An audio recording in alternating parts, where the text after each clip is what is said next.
Hey Violas, this is a how to play it video for Sahara Crossing measures 1 through 10. That's your Friday quiz for this week. We're going to go over the notes and the rhythm and just make sure that we get through anything that might be tricky. And then I'll play the whole excerpt for you so that you know what it sounds like. Starting at the beginning, you guys have 2 measures of rest, so you can just totally skip those and start at measure 3. And then we'll end right here at measure 10. The biggest tricky thing in this whole spot is just to remember to play E flat. We have one E flat right here, and then we have another one right here.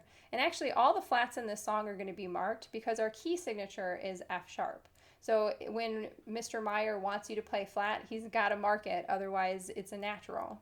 To play E flat, hopefully you've already watched your how to play E flat video. We take our first finger from its normal position and we stretch it back towards the top of the fingerboard. We're playing what we call a low 1. The biggest tricky point about this, other than being able to do that stretch, is making sure it doesn't pull the rest of your fingers back with it. So you'll notice there's a lot of times where we play an E flat and then a couple notes later we play a G, and we need to make sure that third finger is still in its normal position. So if we look, that happens right in the first couple of measures. We start on open D, we play an E flat, and then after we play this open D, we have to go right to G. And if we let our E flat pull our finger back, it's going to sound really gross. That's not in tune. We need to keep that 3 stretched out to the tape. It should match the same sound as our open G. Okay, so from the beginning, the first 2 measures intonation-wise should sound like.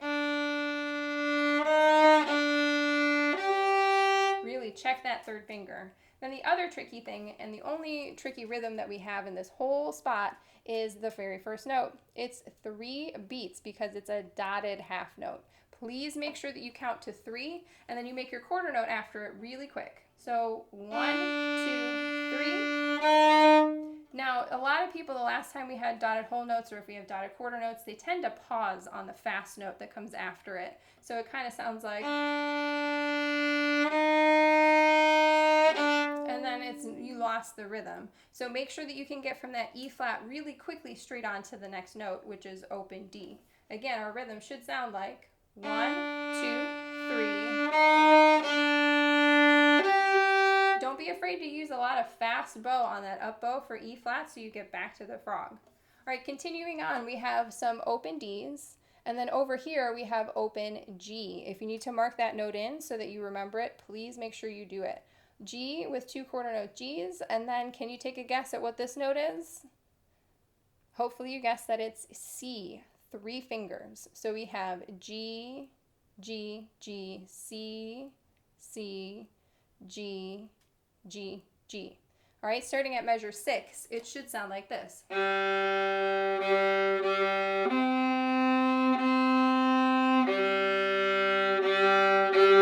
Okay, 2 more measures of notes to figure out. Measure 9, what's the first 3 notes? Again, there's C. So C, C, C, and then we have to stretch back our first finger for E flat, and then we end on open D. So measure 9 and 10 sound like this. That open D is 3 beats, and then we have a bow lift. All right, that should be all of the tricky things. Let's talk about a fancy thing. You see the dynamics down here at measure 9 and 10? We have a crescendo that goes to forte and then a little decrescendo, so we get softer. We should start the whole song on a piano. So if you want to add this crescendo in, this is higher level stuff. If you don't get to it this week, that's fine. But if you can, it makes it sound a lot fancier. So I'm going to start with tiny bows for the first couple of Cs, and I'm going to expand my bow bigger for a big crescendo, and on the open D, I'm just going to lighten up so it fades away. Should sound like this. So if you can add that dynamics, it sounds really fancy. All right, let's play the whole thing. I'm going to start from measure 3 and play it through measure 10 so you know what the entire excerpt sounds like. 1, 2, ready, go.